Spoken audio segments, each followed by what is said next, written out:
Hi guys, what if I told you that the fate of the entire world during World War II came down to a few men on skis?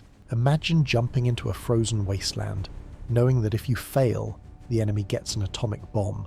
No massive armies, no tank battles, just stealth, freezing temperatures, and an impossible mission to infiltrate an impregnable fortress. This is the true story of how a small group of Norwegian commandos pulled off the greatest sabotage of the 20th century without firing a single shot.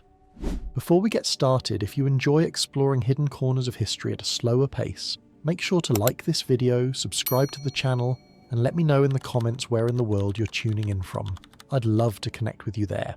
By 1942, the world was bleeding, and behind closed doors, a terrifying new race had begun between the Allies and the Axis powers. German scientists had discovered nuclear fission, and the horrific reality was that Hitler was on the verge of building a weapon of unimaginable destruction. To create this atomic nightmare, the German nuclear program desperately needed a rare substance called heavy water, or deuterium oxide, to act as a moderator in their reactors. There was only one place on the planet producing it in massive industrial quantities: the Vemork hydroelectric plant hidden deep in the mountains of occupied Norway. The Allied intelligence agencies watched in absolute horror as the Nazis seized this facility and immediately ordered production to go into overdrive. Every drop of heavy water produced brought the enemy one step closer to ultimate victory and global domination. The Allies knew they had to destroy the plant at all costs, but there was a massive problem. The Vemork facility was built like a supervillain's lair, perched on a narrow shelf of rock on the side of a sheer cliff, completely surrounded by jagged mountains and a deep, icy river gorge. It was considered completely impenetrable by land and almost impossible to bomb accurately from the air. The stakes literally could not be higher. If the Nazi war machine secured enough heavy water, they would win the war, and the world would plunge into an endless dark age. The race to prevent a nuclear apocalypse had officially begun, and time was rapidly running out. Before our legendary heroes took the stage, another brave group tried to stop the Nazi atomic machine and failed tragically. In late 1942, the British military launched Operation Freshman, a bold but incredibly risky plan using two gliders packed with heavily armed Royal Engineer commandos meant to crash land near the target. But the merciless Norwegian winter is unforgiving to those who do not respect it. Both gliders crashed terribly in blinding weather conditions before ever reaching the plant. Those who survived the horrific impact were quickly captured by the brutal Gestapo, interrogated, and executed under Hitler's infamous commando order. This disaster sent shockwaves of despair through the Allied command in London.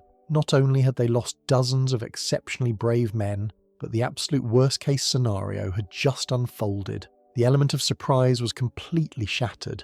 The Germans now knew for a fact that Vemork was a prime Allied target. They panicked and immediately transformed the already fortified plant into an absolute fortress. They laid extensive minefields, set up blinding floodlights, and doubled the armed sentries patrolling the only official entrance, which was a heavily guarded suspension bridge spanning a terrifyingly deep abyss. The cliffs surrounding the rear of the facility were so vertical and covered in deadly ice that the German commanders didn't even bother putting guards there. They smugly believed that nobody could possibly climb it in the dead of winter.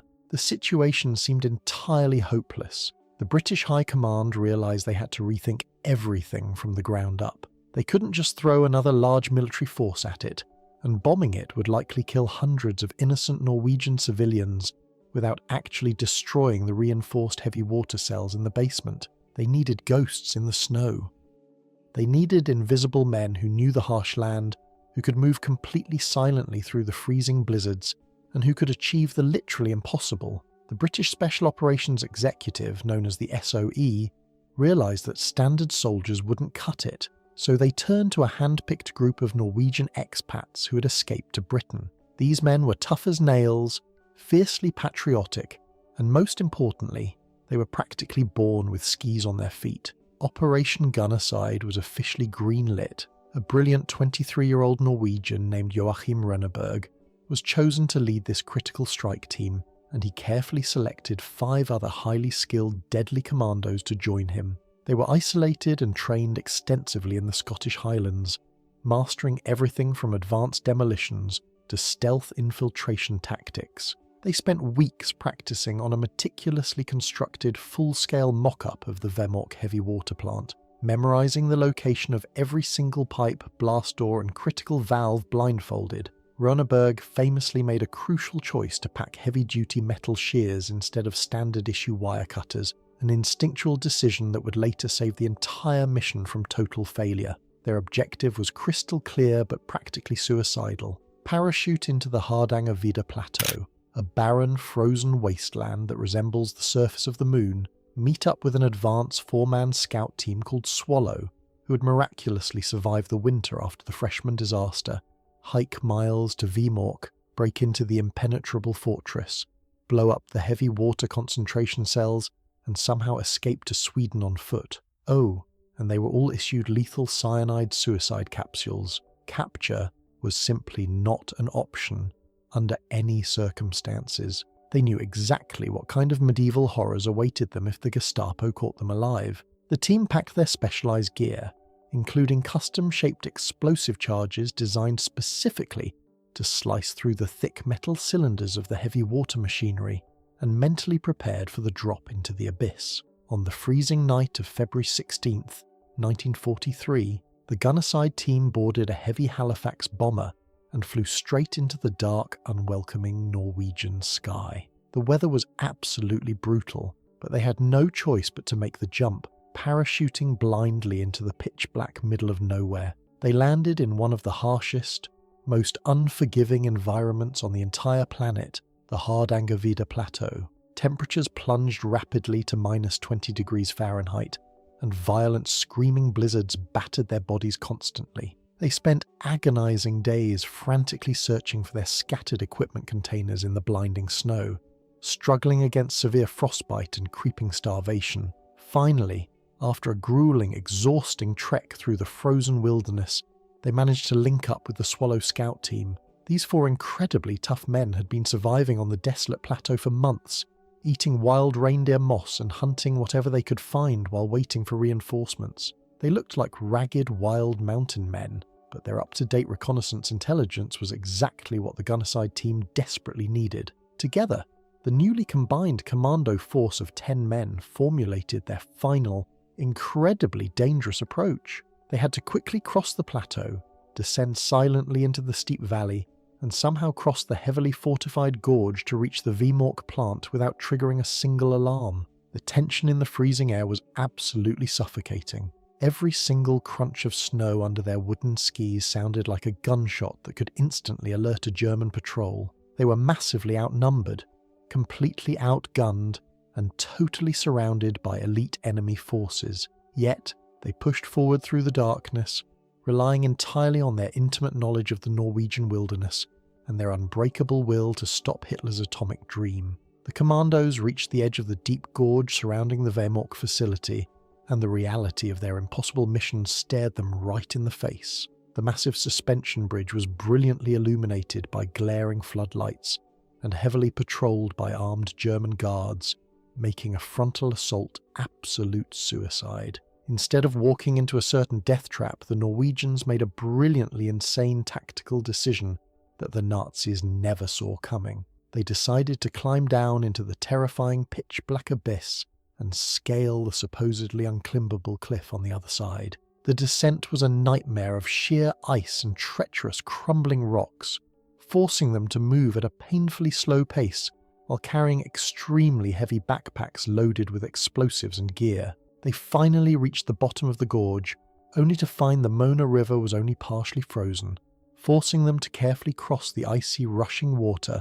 by hopping between slippery rocks in the freezing darkness. Once across the river, they looked up at the sheer 600-foot rock face standing between them and their target. The German commanders were so confident that this cliff was an impossible natural barrier that they hadn't bothered to place a single guard or floodlight at the top. Using incredible stamina and sheer mountaineering skill, the saboteurs began to climb the vertical wall of ice, clinging to the rock with frozen fingers in complete silence. Every single slip meant plunging to their deaths, but the commandos pushed upward through the sheer exhaustion.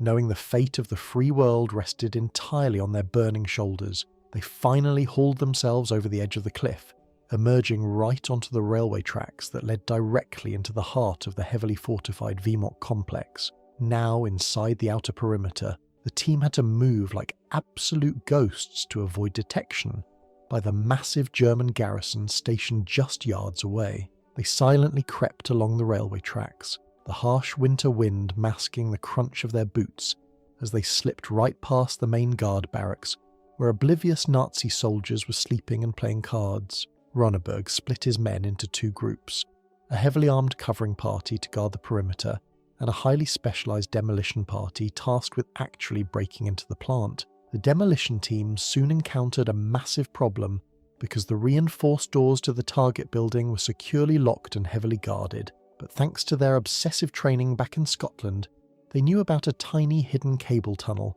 designed for electrical wiring that led directly into the heavy water production room. Runneberg and his men located the narrow tunnel and squeezed their bodies into the claustrophobic darkness, crawling like heavily armed insects through the freezing pipes.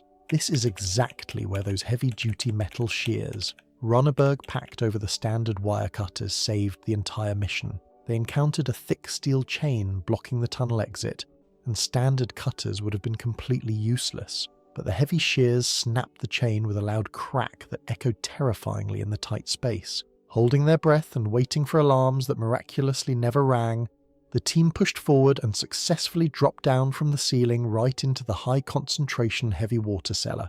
They were finally inside the very heart of the Nazi nuclear beast, surrounded by the towering humming cylinders of the electrolysis machinery that was actively brewing Hitler's doomsday weapon. Inside the target room, the commandos completely surprised a lone Norwegian night watchman who was sitting at a desk, completely stunned to see heavily armed men dropping from the ceiling in the middle of the night. Ronneberg quickly and quietly explained that they were Norwegian resistance fighters, assuring the terrified worker that no harm would come to him if he cooperated fully. With extreme precision and zero wasted movement, the demolition team immediately went to work, pulling the custom-made explosive charges from their packs and strapping them directly to the heavy water cylinders. They had to place the explosives with surgical accuracy to ensure maximum destruction of the machinery and prevent any quick repairs by the German engineers. As they were wiring the detonators, something completely unexpected and almost comical happened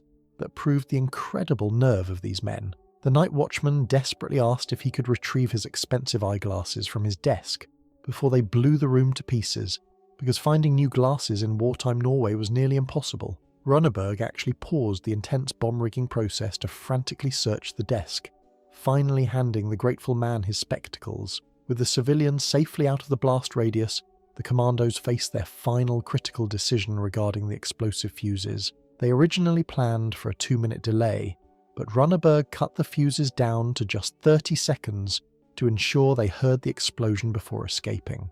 They lit the brilliant sparks, yelled at the watchman to run for his life, and sprinted back toward the tiny cable tunnel as the deadly countdown ticked away. The commandos were barely out of the immediate blast zone when the explosives detonated, but the sound wasn't a massive, earth-shattering boom like they expected. Instead, it was a dull, muffled thud heavily contained by the thick concrete walls of the underground basement, sounding more like a heavy door slamming shut than a catastrophic act of sabotage. That dull explosion completely shattered the Nazi nuclear dream, instantly destroying over 1,000 pounds of precious heavy water and wrecking the vital machinery beyond repair. The genius of the muffled blast was that it didn't immediately trigger a massive screaming base-wide alarm, confusing the German sentries who had no idea the core of their facility had just been completely gutted. The commandos reunited with their covering party outside and immediately vanished back into the freezing darkness, just as the confused guards finally began to investigate the bizarre noise.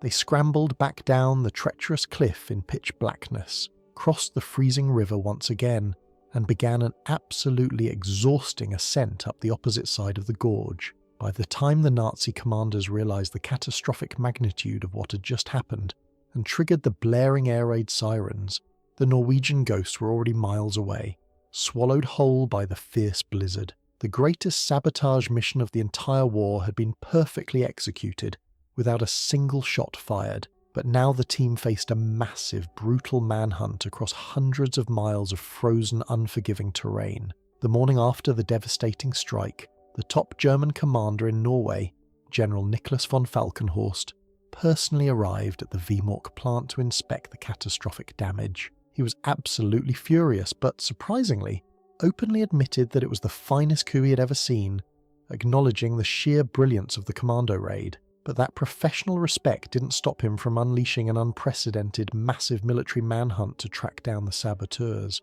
He deployed over 3,000 fully armed German soldiers to scour every single inch of the freezing mountains, supported by reconnaissance aircraft patrolling the skies. Knowing that a large group moving together would easily be spotted and annihilated, the Norwegian commandos made the difficult choice to split up. The scout team, Swallow, remained behind in the unforgiving Hardangervidda Plateau, continuing their incredibly dangerous work of gathering vital intelligence while constantly dodging relentless enemy patrols. Meanwhile, Runneberg and the rest of the demolition team prepared for an absolutely brutal cross-country escape. They had to ski over 250 miles east through some of the most rugged, inhospitable terrain on Earth to reach the safety of neutral Sweden. They were carrying heavy packs, severely lacking in food, and fully aware that capture meant immediate torture and execution. The Great Escape had officially begun, turning into a terrifying game of cat and mouse against thousands of angry hunters.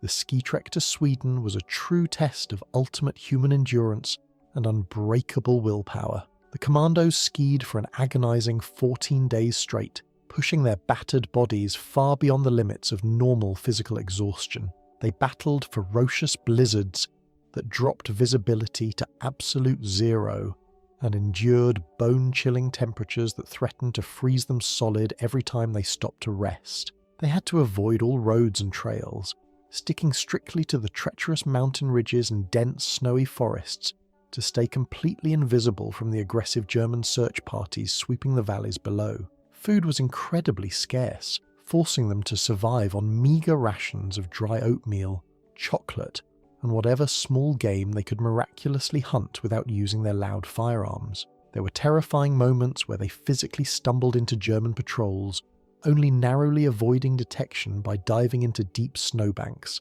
and holding their breath as enemy boots crunched just mere feet away from their hidden faces. Their intimate, lifelong knowledge of cross-country skiing was literally the only thing keeping them one step ahead of Hitler's massive execution squad. Every single day was a brutal mental struggle against severe frostbite, terrifying hallucinations from sheer exhaustion, and the creeping despair that they might freeze to death just miles from freedom. But the burning memory of their spectacular success at Vemork fueled their freezing muscles, pushing them relentlessly eastward toward the border. Finally, after 2 weeks of sheer frozen hell, Runneberg and his exhausted team crossed the heavily guarded border into the welcoming safety of neutral Sweden. They had successfully completed a 250-mile death march through enemy territory without losing a single man, cementing their legacy as absolute military legends. The British High Command in London was utterly ecstatic, celebrating the monumental victory that had effectively crippled the terrifying Nazi nuclear program. However, back at the Vemork facility, the humiliated Germans were working around the clock like absolute maniacs to repair the catastrophic damage. Despite the surgical precision of the commando raid, the resilient Nazi engineers managed to rebuild the heavy water electrolysis chambers much faster than the Allies had originally calculated. Within just a few short months, the plant was horrifyingly back online, slowly but surely churning out the vital heavy water needed for an atomic weapon. The spectre of a Nazi doomsday bomb had returned, proving that the monumental commando raid, while incredibly successful, had only bought the free world a crucial but temporary window of time. Allied intelligence agencies quickly realized that as long as the Vemork plant existed, the global threat remained active and absolutely terrifying. They couldn't possibly risk sending another commando team into the now hyper-alert fortress, which meant the desperate Allies had to resort to entirely new, wildly destructive tactics to finish the job once and for all. With a ground assault now deemed completely impossible, the frantic Allies turned to their heavy aerial bombers to obliterate the persistent threat. In November 1943, a massive armada of over 140 American B-17 flying fortresses soared over the Norwegian mountains, unleashing absolute hell upon the Vemork hydroelectric plant in a spectacular daylight bombing raid. Thousands of pounds of high explosives rained down from the sky, completely shattering the upper levels of the facility and causing massive destruction to the surrounding infrastructure. However, just as the British had originally feared, the vital heavy water concentration cells were buried far too deep underground, under massive layers of thick, reinforced concrete, miraculously surviving the devastating carpet bombing completely intact. But the massive American airstrike was definitely not a failure because it achieved a vital psychological victory. The terrifying sheer scale of the bombing completely panicked the high-ranking Nazi officials, who finally realised that Vemork was simply too exposed and vulnerable to endless Allied attacks. The German High Command made a desperate, fatal decision to completely dismantle the remaining heavy water apparatus and transport every last drop of the precious liquid directly back to highly secured underground bunkers in Germany. This massive logistical move presented the Allies with one final incredibly narrow window of opportunity. They had to somehow intercept and destroy the entire shipment of heavy water while it was in transit across Norway, or else Hitler's twisted scientists would finally have exactly what they needed to build their ultimate weapon. The desperate Nazi plan to move the heavy water involved loading the liquid into reinforced barrels, putting them on a heavily guarded train, and transporting them across the massive freezing Lake Tinn on a civilian railway ferry called the SF Hydro. The SOE in London immediately contacted Knut Haukelid, one of the original Norwegian commandos who had bravely remained hidden in the freezing wilderness after the Gunnerside raid to lead the local resistance. Haukelid was given one final, absolutely ruthless order: destroy that heavy water shipment at all costs before it reaches the open sea. He closely monitored the German troop movements and quickly realised that attacking the heavily armed train itself would be a bloody suicide mission that would likely fail. He brilliantly identified that the entire transport operation had one massive, glaring weak point. The moment the train rolled onto the civilian ferry to cross the deep waters of Lake Tinn, if he could somehow sink the ship in the deepest part of the freezing lake, the heavy water barrels would be permanently lost at the bottom of a watery abyss, completely out of reach of Nazi recovery teams. The terrifying moral dilemma, however, was that the SF Hydro was a working civilian ferry, meaning innocent Norwegian men, women and children would undoubtedly be on board during the crossing.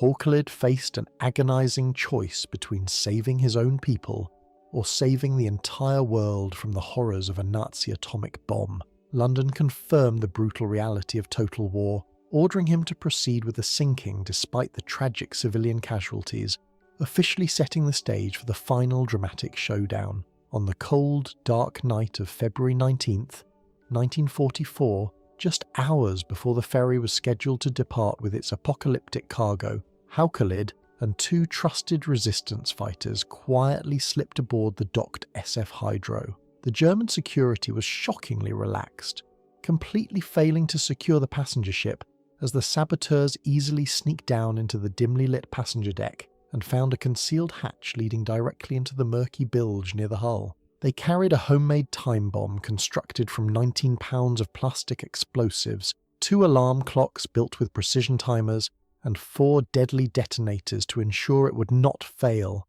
Standing in freezing knee-deep water in the claustrophobic darkness, they meticulously placed the explosive charge directly against the metal hull of the ship, specifically targeting the weakest point near the bow, so the vessel would rapidly take on water and sink bow first. Haukelid carefully set the cheap alarm clock timers for exactly 10:45 the next morning, calculating that this exact time would place the ferry directly over the deepest section of Lake Tinn, an astonishing 1,400 feet deep. If the bomb went off any earlier or later, the ferry might sink in shallow water, where the Germans could easily dive down and recover the reinforced heavy water barrels. With the terrifying countdown ticking away in the darkness, the 3 saboteurs silently climbed out of the bilge, slipped back past the oblivious guards, and melted away into the surrounding forest. leaving the fate of the free world entirely in the hands of 2 ticking alarm clocks. The next morning,